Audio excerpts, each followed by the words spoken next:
எங்க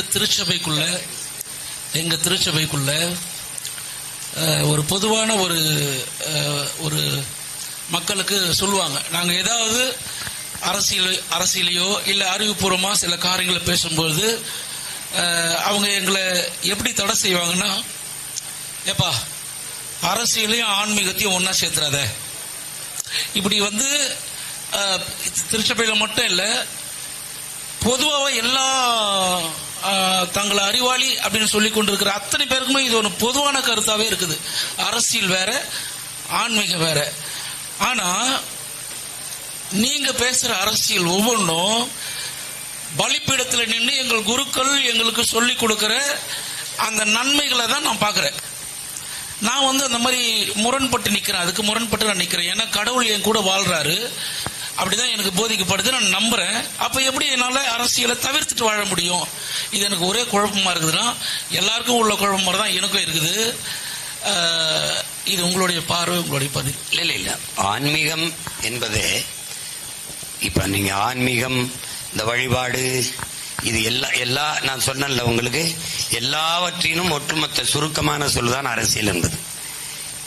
நீங்க இறைமகன் இயேசு செய்த செயலுக்கு பேர் என்ன அந்த செயலுக்கு பேர் என்ன?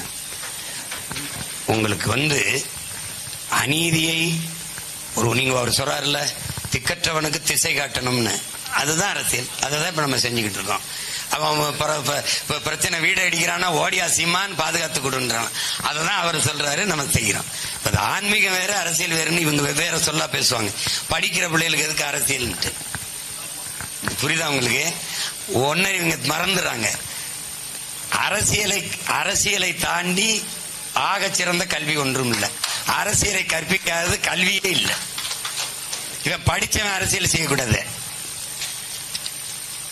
அப்ப யார் செய்யலாம்?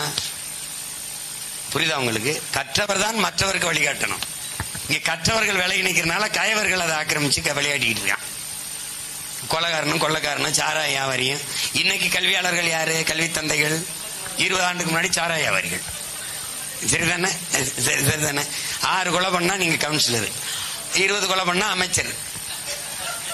இப்படித்தானே? 2 மலையை வெட்டினா நீங்க எம்எல்ஏ, ஒரு 10-20 மலையை வெட்டினா அமைச்சர். இந்த மாதிரி ஆயிடுச்சு. அதனால ஆன்மீகம், அரசியல், கல்வி இதெல்லாம் பிரிச்சு பார்த்துக்கிட்டு இருக்கிறது பைத்தியக்காரத்தனம். நீங்க ஜெப வழிபாட்டுல நம்ம என்ன செய்யறோம்? என்னன்னா,